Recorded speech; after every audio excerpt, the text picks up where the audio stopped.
Welcome to the AI Opus, or as we like to call it, TAO. I'm your host, Sarah, and with me is the ever-curious Mike. How are you doing today, Mike? I'm doing great, Sarah. Excited to dive into some intriguing AI news with you. I hear we've got quite the lineup today. Absolutely, Mike. Let's start with some international developments. South Korea has temporarily restricted downloads of DeepSeek's AI app due to data privacy concerns. Apparently, they've discovered some data transfers to ByteDance, which is TikTok's parent company. That sounds serious. Why is this a big deal?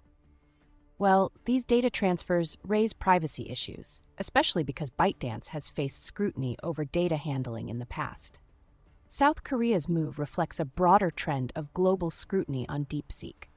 Other countries like Australia, Italy, and Taiwan have imposed similar restrictions.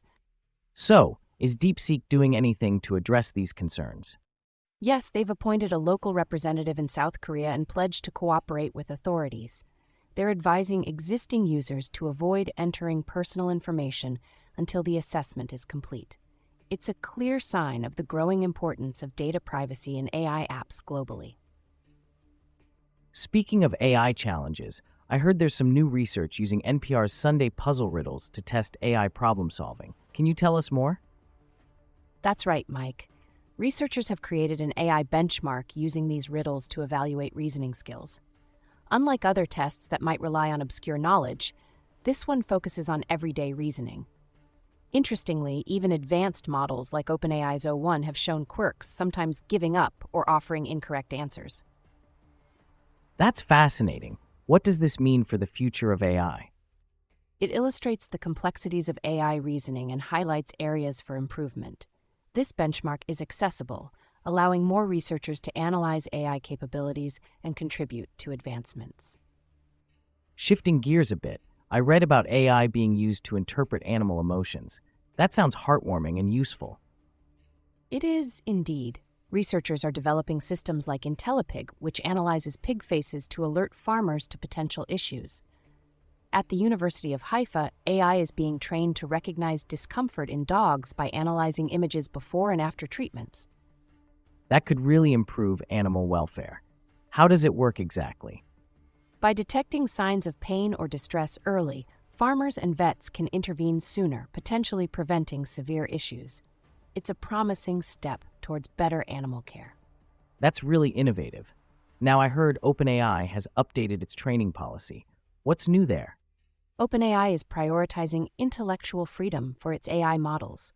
This means ChatGPT will address a wider range of topics and offer diverse perspectives, even on controversial subjects.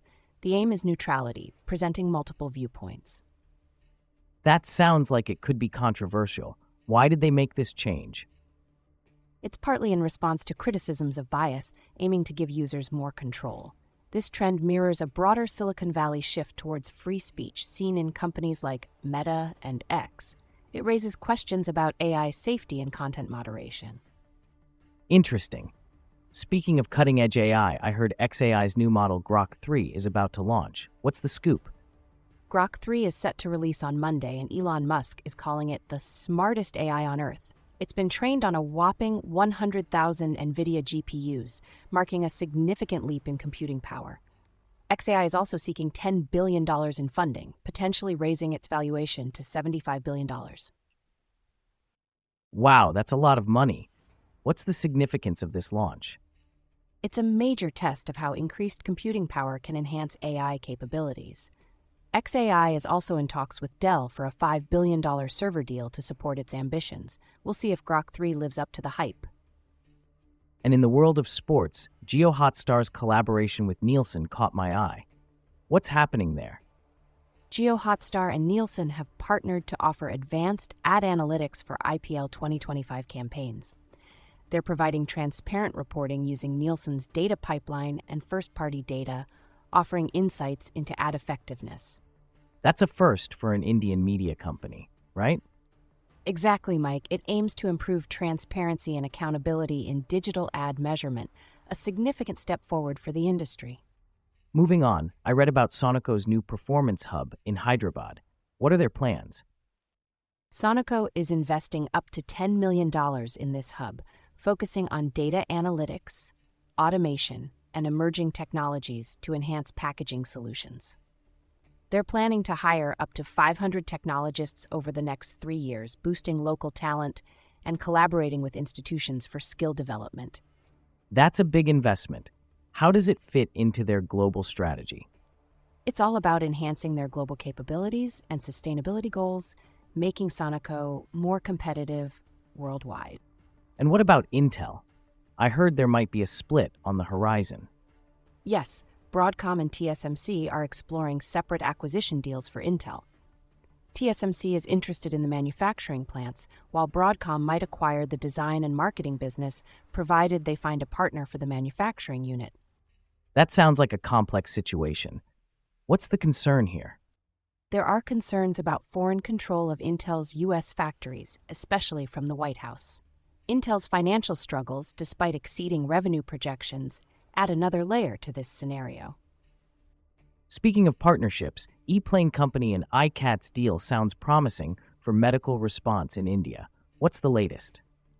They've partnered to provide 788 eVTOL air ambulances worth over $1 billion. These E-200X aircraft can operate in tight spaces, improving emergency transport and organ transfer across geographical barriers. That's impressive. Could this change emergency response in India?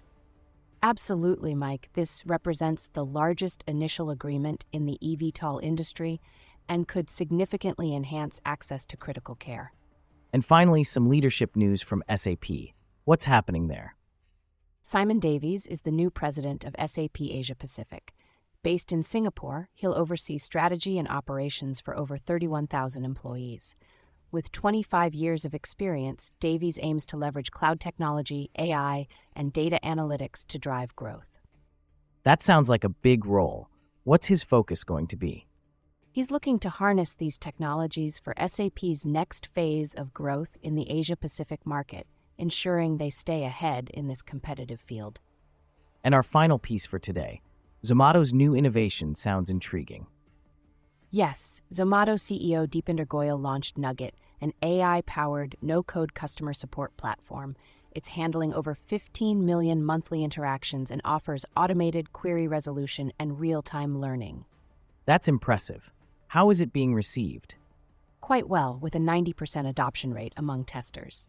They're offering it for free to businesses locked into existing contracts, making it a cost-effective alternative, and the first product from Zomato Labs.